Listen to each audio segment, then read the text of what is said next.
Joining me is Pennsylvania Senator John Fetterman, who's, of course, one of the few Democratic lawmakers to consistently vote for the stopgap funding bill throughout the government shutdown. Senator Fetterman, I'm pleased to be joined with you. Normally chasing you down in the hallway. Here we're talking during this program. You have consistently voted to reopen the government for over a month. What ultimately moved the needle and convinced some of your fellow Democrats to join you? I think people realize that this really needs to end, the mass chaos. You know, how many are going to play chicken for the food security of 2 million Americans? How much more unsafe are you going to make flying in our country? You know, the military deserves to be paid, and the workers here in the Capitol needs to be paid, and the Capitol Police, all those people. This, you know, you've run this into record. That's a sad record, and enough people realized, you know, this thing has run its course, and it's time to just bring it to end. You know, you were one of the few people that I talked to over the course of this shutdown who said you wanted to do both. You wanted to open the government and extend the ACA subsidies at the same time. I think one time you described it as a Venn diagram where many of those recipients would fall in the same sector of that Venn diagram. Are you concerned now that the government is reopened that these ACA subsidies may not be extended? Absolutely. It's entirely possible. But right now with the shutdown, we're not getting either. You know, and it's like, you know, like talk to hungry people. I don't think they're interested in the political game or the next fundraising email from people that are profiting off of it. So what I'm saying, it's like, as a committed Democrat, it's wrong to shut our government down. We were very critical of the Republicans to do it appropriately. And now for me, the people that I really fight for are the food insecure and the unions, and all of the unions that have been involved in that are saying this has to end. This has to end. At this point, you know, it's run its course. And now enough people finally realized that we're going to put country over the party at this point. All right, but let's talk about the next stage of this debate over the Affordable Care Act subsidies. You've been guaranteed a vote by Senate Republicans. How important is it for Democrats now to negotiate a plan that can get 60 votes? And do you think that's possible, that you can strike a deal with Republicans and Democrats to extend those credits for a vote in December? Well, I can guarantee where my vote will be. It's absolutely, I voted for it countless times. Well, now two things must be true: that we should never shut our government down, or we should reopen it. And now I absolutely support those tax credits for the ACA.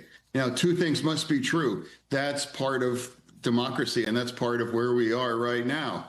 And all of the criticism and the lectures from the blue states, they're not going to feed 42 million Americans. They're not going to pay our military. But this vote, my vote will, and the others of the 7 others, they all understand that we can bring flying in America back to normal as we're approaching Thanksgiving. And now we can all of us, there's not a single Democrat in this town that I've met that we all agree that we want to extend those tax credits. And I do believe there might be a critical mass of Republicans to do that thing. That's where we are, because under this shutdown, millions and millions of Americans were being punished, and they weren't getting, you know, paid, they weren't getting fed, and we weren't getting those kinds of tax credits that we all want. It was a loser, and it was the wrong thing. So let's say that you aren't successful in this vote in December, that even if it passes the Senate, it doesn't get a vote in the House, or it doesn't pass the House. How concerned are you that these subsidies will not be extended in the millions of people who benefit from those subsidies? I think 22 million people across the country will just be left with a huge premium hike. Is that something Democrats can accept at this point? Of course I'm concerned about that. Of course I want those things. You know, let's compare the picture in my state, Pennsylvania. 2 million Pennsylvanians, you know, rely on SNAP to feed themselves or their families. Around 400,000, you know, get those kinds of tax credits. Now we fight for both. And right now, I'm one of the Democrats that refuse to play chicken with 42 million's ability to feed themselves and their family and pay our military and those things. You know, and if a Democrat in my caucus has a problem with those, you know, that's certainly not the big tent kind of party that we need to win. Do you, though, have any concern about the way this unfolded for Democrats, that it could undermine the party's momentum heading into a crucial election year? Because feeding people isn't a political, calculation. Feed these people, pay the military, pay these folks. Like that's fundamental. Like it's not like a sad political game.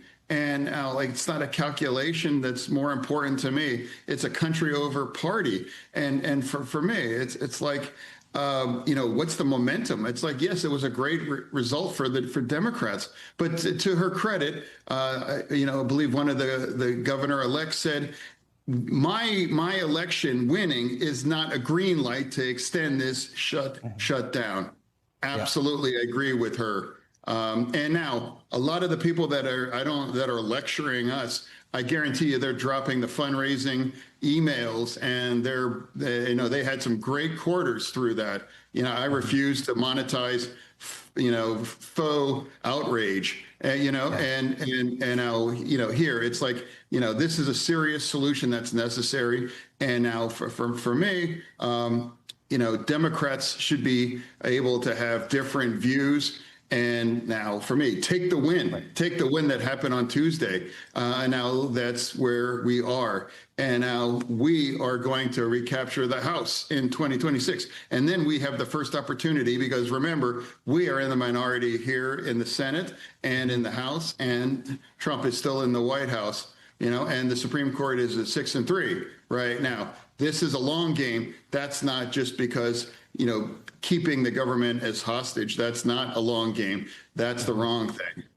All right. And last question I have for you, sir. Your assessment of how Leader Chuck Schumer has handled this shutdown. He was one of the driving forces behind it, which you obviously were opposed to. Now he's getting quite a bit of heat from your progressive colleagues that he allowed 8 of you to vote yes on this. Do you think Chuck Schumer still has the confidence? He didn't allow me to vote. It's like I'm going to vote. Yeah. Chuck was right. Chuck was right in March. I led that charge in March. And again, I disagree with his vote, but I'm not going to criticize him, and I'm not going to attack him, and I'm not going to jab my finger in their chest. Like I said, where the lectures are coming. Look how they're behaving, and look at where they come from. And for me, Pennsylvania keeps people honest. And now we have to find a way forward. And this is the kind of state that has to win, whether in 26 or in 28 now, right now. This is, but I don't want to get lectures about we have to be a Big Ten Democrat. As a Democrat, a committed Democrat, voting Democrat 90% of the time, if I'm not able to just say, hey, it's wrong to shut our government down. And now I think it's time to, where's the problem here? Okay. Senator John Fetterman, thank you for your time, sir. We appreciate it. Thank you.